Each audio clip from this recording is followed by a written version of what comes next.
잘, 안녕하세요. 반갑습니다. 오랜만입니다. 잘 지내셨어요? 잘 지내고 있습니다. 여기 요즘 한창 코로나가 많이 걸려가지고요.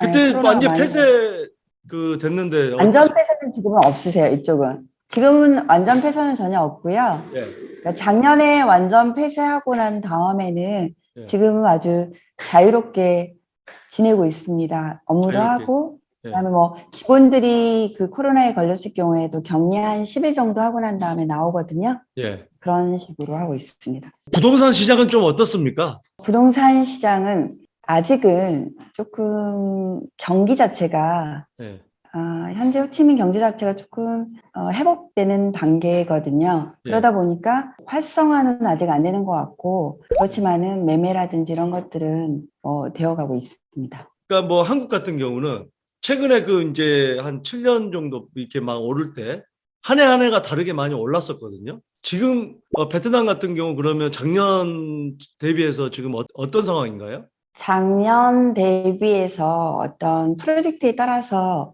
한 10% 정도 올라가고 있는 것 같아요. 10% 10%요. 정도?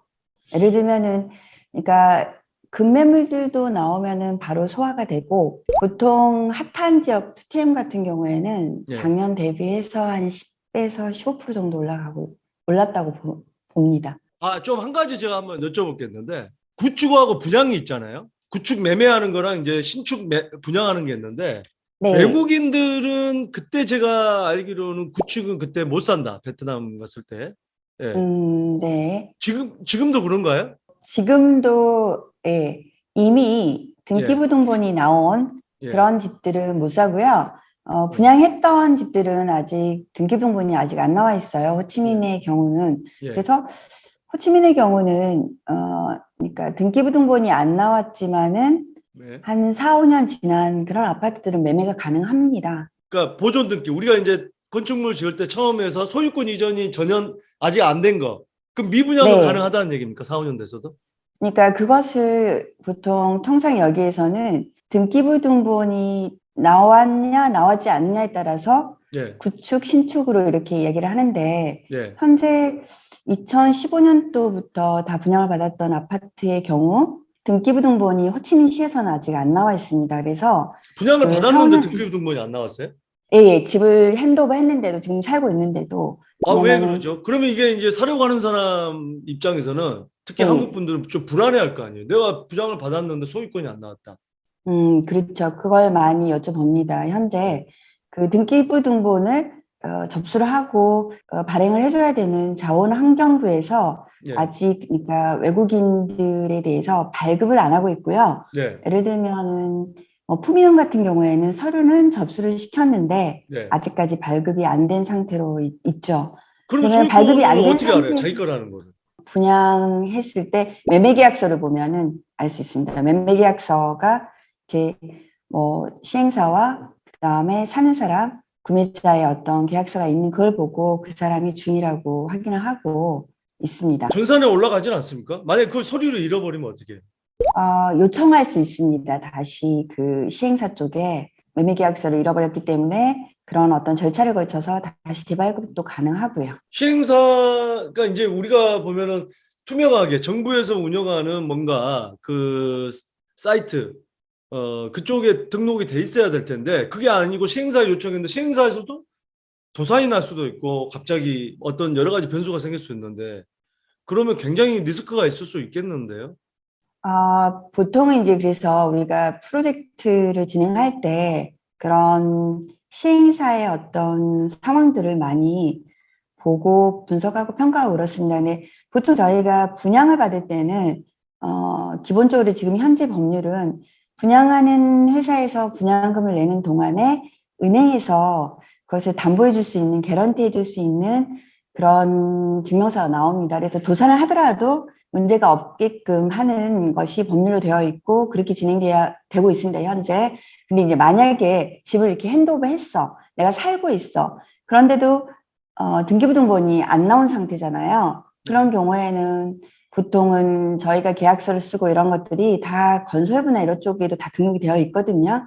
그래서 이제 그런 부분에 대해서는 그러니까 분양할 때 지어지지 않을 때 불안감은 있을 수 있는데 집이 핸드오버를 하고 본인이 살게 되고 또 매매를 하고 이런 것들에 대해서는 전혀 문제가 없다고 보여집니다. 등기부등본이 안 나온 것에 대해서 다들 뭐 문의도 하기도 하고 요청을 하기도 하고 그렇습니다. 근데 예. 2015년 이후에 그러니까 정부, 자원환경부가 현재 호치민은 예. 등기부등본을 발급을 안 했고요. 하노이는 발급을 했습니다. 하노이는 되고 호치민은 안 되고 이게 좀 이상한데요? 왜 그러죠?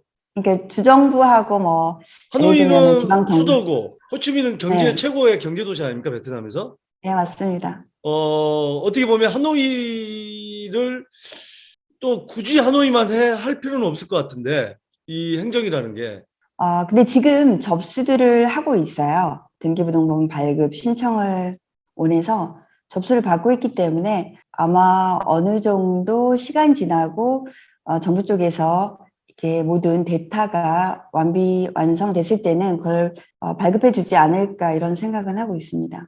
어쨌든 간에 이제 아무래도 이 베트남이나 뭐 중국이나 이런 데 사회주의 국가에서 이제 경제가 이게 발전해가는 상황이라 아마 그런 부분이 조금 더 빠르게 진행되지 않은 듯한 느낌은 드네요. 예. 네, 맞습니다. 뭐 아무튼 소유권에는 문제 없다. 네, 네. 그렇다고 보여집니다. 지금까지 예. 쭉 일을 해 오면서 예.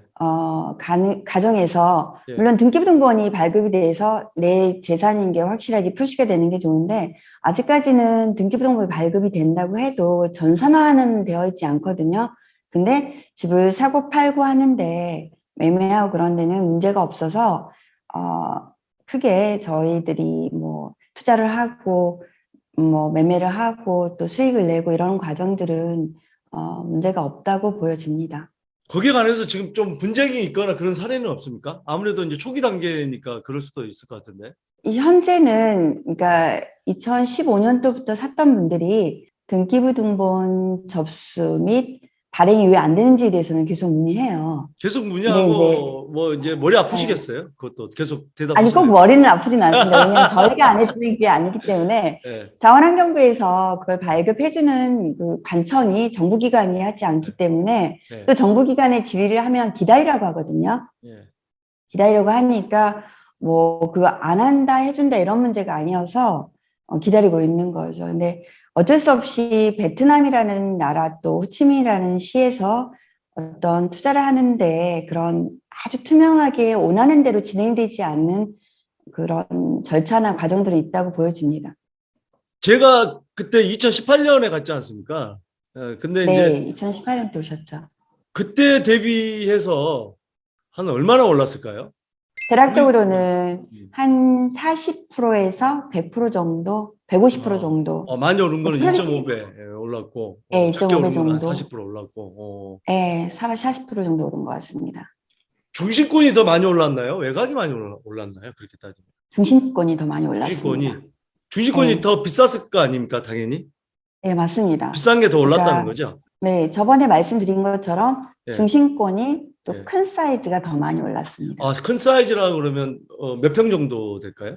보통 35평에서 예. 뭐 45평 사이 아니면 어, 55평까지도 어, 아직까지는 예, 베트남은 중심권이 그다음에 큰 평형이 예. 훨씬 더 가격 상승이 높았습니다. 그게 그 이유가 있을까요? 소득이 많은 분들이 더 살려고 하는 게 있어서 그런 건가요? 아니면 네, 저도 그렇게 생각하고 있고 분석하고 있습니다. 왜냐하면은 보통은 통상 저희가 분양을 할 때 2015년 초창기에는 조그마한 것도 되게 분양이 잘 됐었거든요. 예를 들면 뭐 25평에서 30평 내외 잘 됐었는데 나중에 가격을 5년이 지난 다음에 6년이 지난 다음에 분석하다 보면은 그게 작은 평수보다는 큰 평수가 많이 오른 이유가 뭘까라고 생각했을 때 경기가 안 좋아졌을 때도 구매할 수 있는 능력이 있는 상류층 그런 사람들이 더 많았다라는 것 같습니다. 전체적으로 소득 수준이 높은 예. 사람들이 더 큰 평형을 사고 싶어 하는 게 아닌가. 그러다 보니까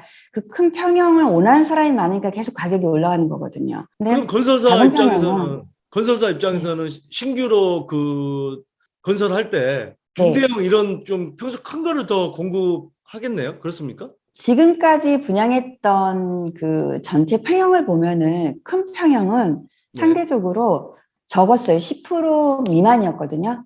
전체 분양하는 세대수에. 그래서 앞으로 분양하는 세대수에서도 큰 평형이 전체 총 매매가가 분양가가 크기 때문에 많이 고려를 하는데 그걸 많이 늘리지는 않는 것 같아요. 10에서 15% 정도 이제 생각하고 있는 분들도 있고, 아니 그러니까 건설 시행사도 있고, 그 다음에 그거 완전히 큰 평형을 할 경우에는 또 나름 팔리지 않았을 때에 대한 부담도 있는 것 같고 뭐 이렇습니다. 근데 전체적으로 10에서 15% 내외로 큰 평형을 분양하고 있습니다. 현재.